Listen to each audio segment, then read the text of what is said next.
পরিবেশের ভারসাম্য বজায় রাখতে সরকারিভাবে নিষিদ্ধ করা হয়েছে ক্ষতিকর প্লাস্টিক, কিন্তু তবুও বিভিন্ন সময়ে সাধারণ মানুষের মধ্যে অসচেতনতার ছবি লক্ষ্য করা যায়। অনেকেই আড়ালে আবডালে প্লাস্টিকের ব্যবহার করে থাকেন। এতে বৃহত্তর সমাজের ক্ষতি হয়।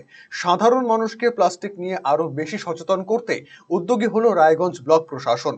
শুক্রবার রায়গঞ্জ ব্লকের ১৩ নম্বর কমলাবাড়ি ১ নম্বর গ্রাম পঞ্চায়েতের চণ্ডীতলা বাজারে অভিযান চালায় ব্লক প্রশাসন এবং পঞ্চায়েত। সবজি বাজার এবং মাছ বাজার ঘুরে দেখেন তারা। উপস্থিত ছিলেন BDO Saran Tamang, joint BDO Amit Saha, প্রধান মল্লিকা বিশ্বাস সহ স্বনির্ভর গোষ্ঠীর মহিলারা। কোনো দোকানদার প্লাস্টিক ব্যবহার করছেন কিনা সেই বিষয়ে খতিয়ে দেখা হয়।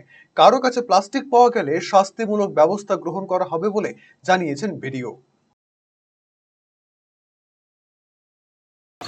মেন কারণ হচ্ছে আমাদের যে মেন উদ্দেশ্য আছে প্লাস্টিক ওয়েস্ট ম্যানেজমেন্ট, যেহেতু এখানে ছত্রপুরে আমরা খোলা আছে ডিস্ট্রিক্ট থেকেও, বিশেষ করে মানুষজনকে সচেতন করার জন্য কি প্লাস্টিকের যে ব্যবহারটা আছে এটা কিন্তু ভালো না।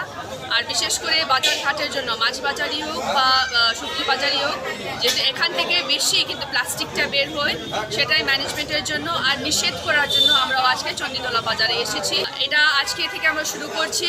আমাদের 14টা গ্রাম পঞ্চায়েত আছে, বিভিন্ন গ্রাম পঞ্চায়েতে এইরকমই প্রত্যেক সপ্তাহে কিন্তু আমরা শিডিউল করে রেখেছি।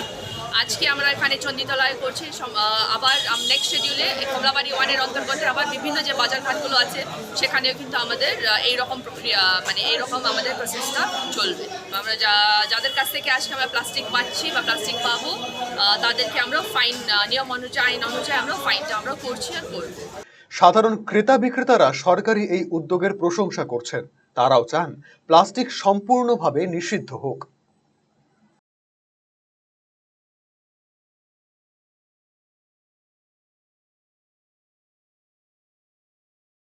না চলে মোটাটাই ব্যবহার করবে, এই তো সবারই সুবিধা হবে, আমাদের তো একার না। আগে আগে কি প্লাস্টিকটা ব্যবহার করতেন? হ্যাঁ, আগে প্লাস্টিক ব্যবহার করতেন। এখন কি বললেন উনি? বললো যে এটা চালাতে হবে, ঠিক আছে এটাই চালাবো, মানে সবার সুবিধা হলে আমাদের সুবিধা হবে, আর বন্ধ হলে তাই একেবারে ভালো, কারণ রেগুলার মোটামুটি 100 টাকার কেজি ব্যাগ লাগে। আবার প্লাস্টিক তো এরপরে ফাইনও করবে বলছে তো তাই না। ব্যাগ আমরা এনেছি, ব্যাগ এখানেই আছে ব্যাগ।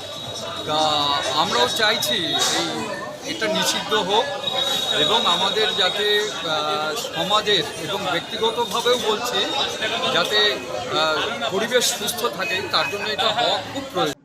রায়গঞ্জবাসীদের জন্য সুখবর, যারা দীর্ঘদিন ধরে পেটের সমস্যায় ভুগছেন তাদের জন্য রায়গঞ্জ দিশারিতে আসছেন ব্যাঙ্গালোরের প্রখ্যাত গ্যাস্ট্রোএন্টারোলজিস্ট ডাক্তার ইরশাদ আলী, HMD, DNB। এখন থেকে প্রতি মাসে নির্দিষ্ট দিনে ডাক্তারবাবুকে দেখাতে আজই যোগাযোগ করুন দিশারি হেলথ কেয়ার, উকিলপাড়া, রায়গঞ্জ শাখায়। যোগাযোগ করুন 7477785509 এই নম্বরে এবং 7477785509।